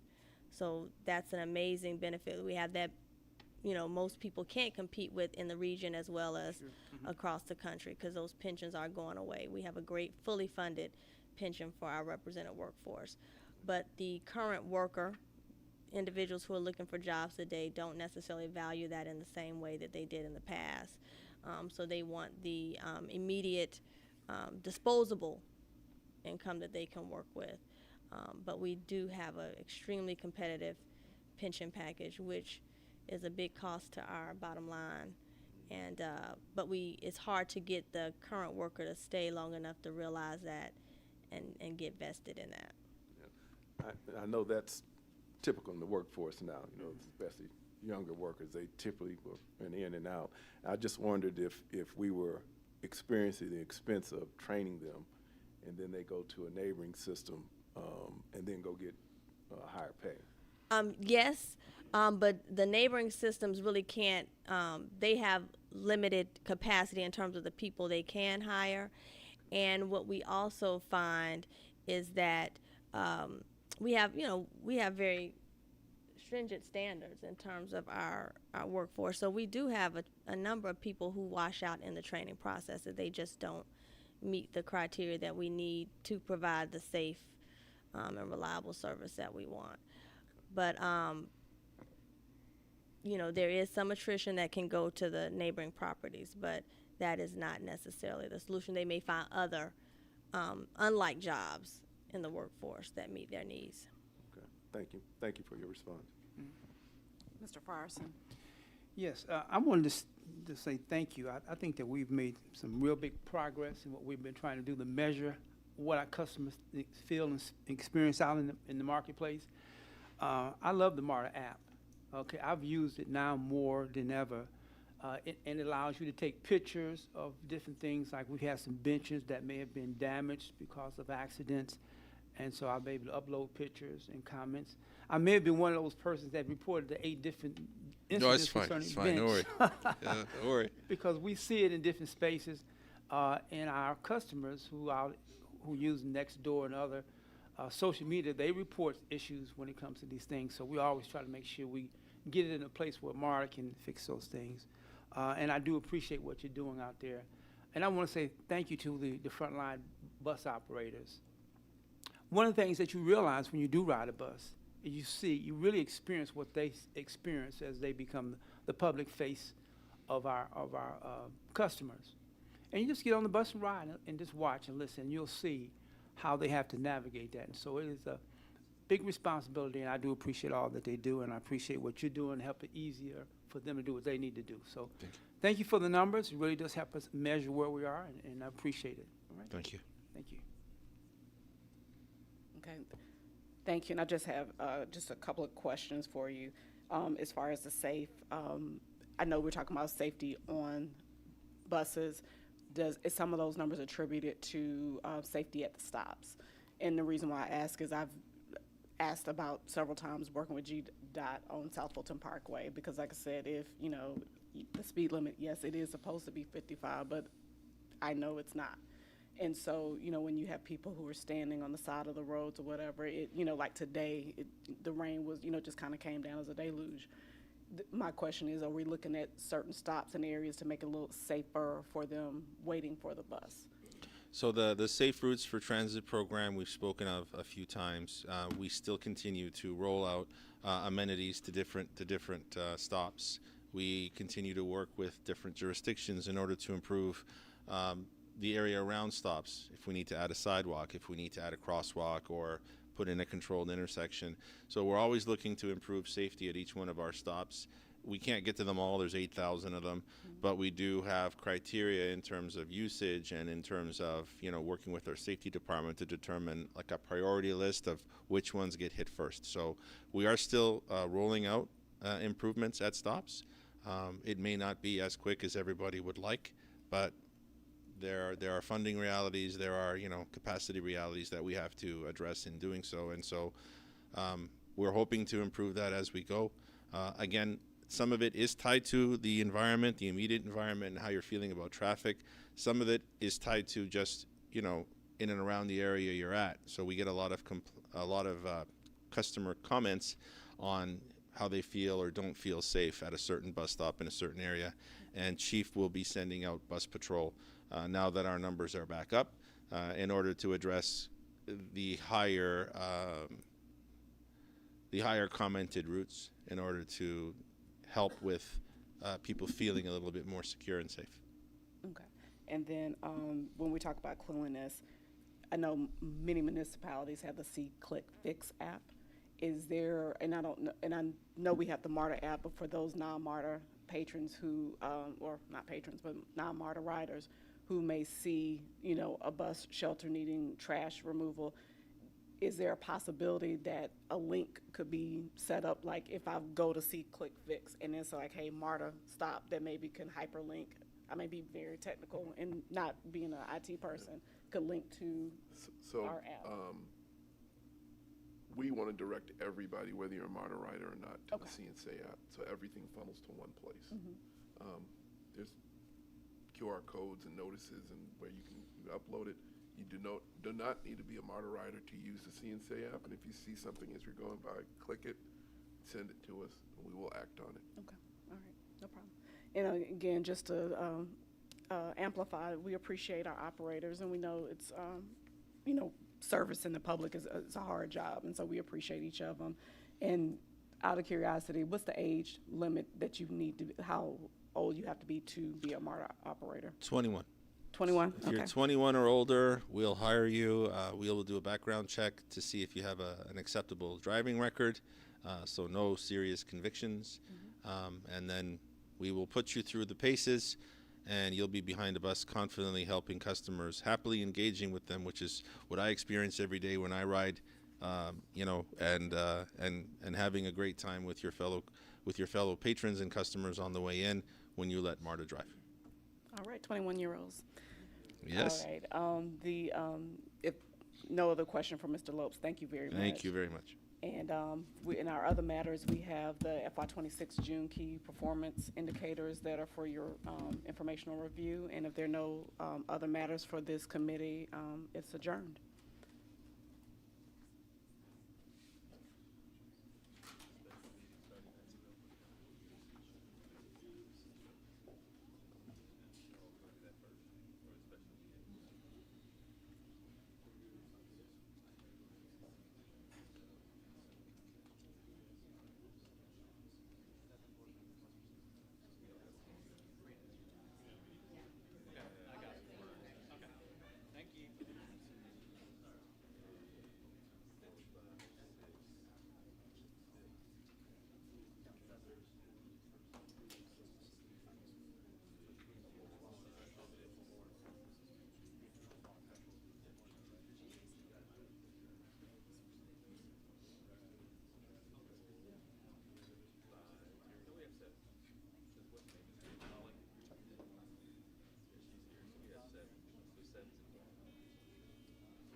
Good afternoon, everybody. I'm going to go ahead and call to order this August 27th, 2026 specially called board meeting. It is 11:39 a.m.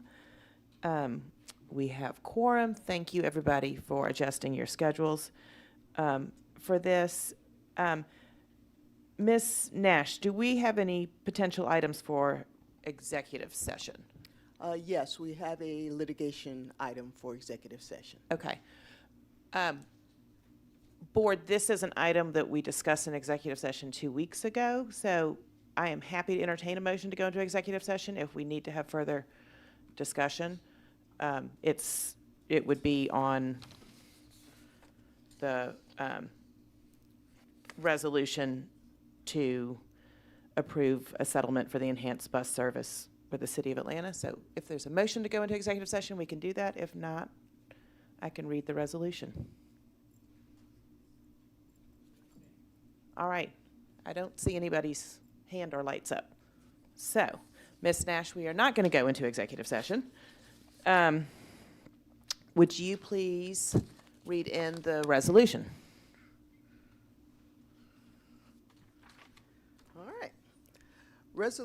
This is a resolution authorizing the MARTA City of Atlanta Enhanced Bus Service Settlement.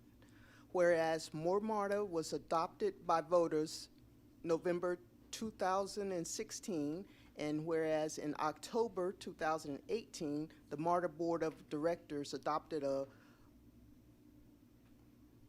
broad project list which included enhanced local bus service, and whereas in August of 2024, the City of Atlanta expressed concerns regarding enhanced bus services and the cost allocated for such services between MARTA Fund and MARTA generally, and whereas the MARTA Board of Directors established a working group to review various potential cost allocation methodologies for enhanced bus service. However, consensus could not be reached on one specific method, and whereas the parties decided the best method to resolve the dispute regarding the differing audits conducted by the City of Atlanta and MARTA of the MARTA program was to negotiate a settlement, and whereas the parties determined that a total of $52 million shall constitute full and final resolution of all amounts in dispute for the use of MARTA sales tax proceeds for bus service for the period of 2016 through 2026. Therefore, be it resolved by the Board of Directors of the Metropolitan Atlanta Rapid Transit Authority that the General Manager, CEO, or his delegate be and hereby is authorized to enter into a settlement agreement with City of Atlanta for an amount of $52 million to be deposited into the MARTA's Capital Reserve account for the MARTA City of Atlanta program. Thank you, Ms. Nash. Do I have a motion or a second? All right. I saw Ms. Are we electronic or you need a hand? Oh, wait. Hold on one second. We should be able to do it electronically. All right. We have a motion and a second, so it is before us. Is there any questions or discussion? All right. I'm sorry, I just have one. Okay, yes, I just yes. want to clarify one thing, and I know it's 52 million, but it's a settlement for 5 years worth of service. Am I correct? I'm going to defer to Mr. Hunt on this. No, the settlement is for the, covers the entire period, so there's no question from 2016 to 2026. So for 10 years. Okay, that's Through the okay. next gen All right, thank launch. you very much. And Mr. Hunt, while we have you here, I know that, this is not a payment to the City of Atlanta. This is a bookkeeping transfer from one fund within MARTA to another fund within MARTA. And part of that has already been done? Yes, roughly $19 million has already been moved over, and that was done earlier this year. The Okay. exact figure Mr. Hurley has, if needed. Any other questions or discussion? All right, then everybody please vote.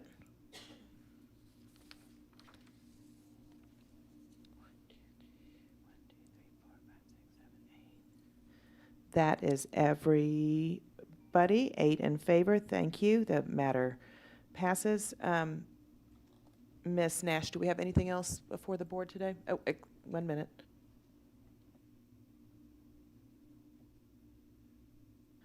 Oh, I have, before I go to you, Ms. Nash, I do have an announcement that Mr. Frierson is leaving us and is retiring from the board. So I want to thank Rod Frierson for his many, many years of service to the MARTA board on behalf of DeKalb County. And we want to thank you and wish you well. And we will, I'm sure, keep seeing you around, but we'll miss you here. So, Mr. Frierson.